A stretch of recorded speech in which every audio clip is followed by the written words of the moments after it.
বিধানসভা নির্বাচনের আগে প্রচারণায় অংশ নিয়ে ভারতের প্রধানমন্ত্রী নরেন্দ্র মোদী ঘোষণা দিয়েছিলেন, পশ্চিমবঙ্গে বিজেপি জয়ী হলে সরকারের শপথ গ্রহণ অনুষ্ঠানে তিনি নিজে উপস্থিত থাকবেন।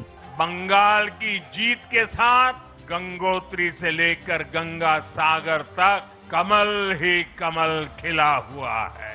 ফলে পশ্চিমবঙ্গের ইতিহাসে প্রথমবার বিজেপির কোনো মুখ্যমন্ত্রী শপথ নেবেন প্রধানমন্ত্রীর উপস্থিতিতেই। তবে কে হচ্ছেন সম্ভাব্য মুখ্যমন্ত্রী? এই তালিকায় কয়েকটি নাম এখন আলোচনায় রয়েছে। এই তালিকায় সবচেয়ে এগিয়ে রয়েছেন শুভেন্দু অধিকারী। গত 5 বছর তিনি পশ্চিমবঙ্গ বিধানসভায় বিরোধী দল নেতা এবং বিজেপির প্রধান মুখ হিসেবে দায়িত্ব পালন করেছেন। এবারের নির্বাচনে তিনি নন্দীগ্রাম ও ভবানীপুর দুটি আসনেই জয়ী হয়েছেন।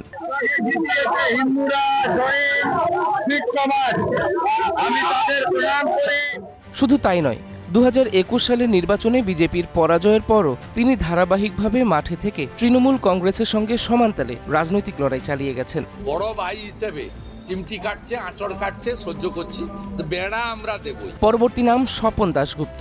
তিনি বিজেপির তাত্ত্বিক নেতা হিসেবে পরিচিত। 2016 সালে বিজেপি সরকারের আমলে তিনি রাষ্ট্রপতির মনোনীত সদস্য হিসেবে রাজ্যসভার এমপি হন। পরে 2021 সালে বিধানসভা নির্বাচনে প্রতিদ্বন্দ্বিতা করার জন্য ইস্তফা দিলেও পরবর্তীতে আবারও তাকে সংসদ সদস্য হিসেবে মনোনীত করা হয়।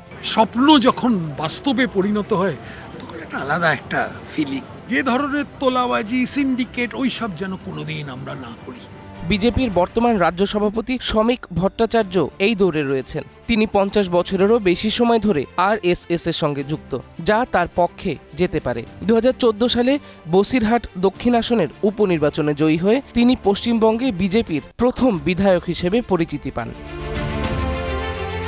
মমতা বন্দ্যোপাধ্যায়ের একটানা 15 বছরের শাসনের অবসানের পর বিজেপির নতুন সরকার কোনো নারীর নেতৃত্বে গঠিত হওয়া উচিত, দলের ভেতরে এমন মতো জোরালো হয়েছে।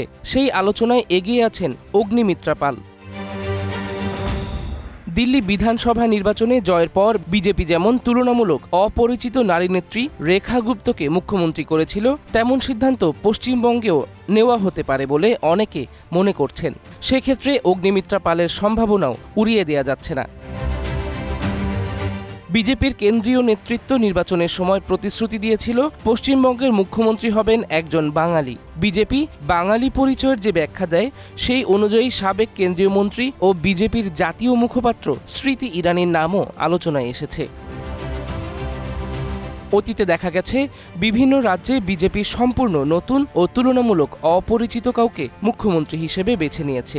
পশ্চিমবঙ্গেও দলটি একই কৌশল নিতে পারে বলে ধারণা করছেন রাজনৈতিক বিশ্লেষকরা। Sadman Hossain, green news desk.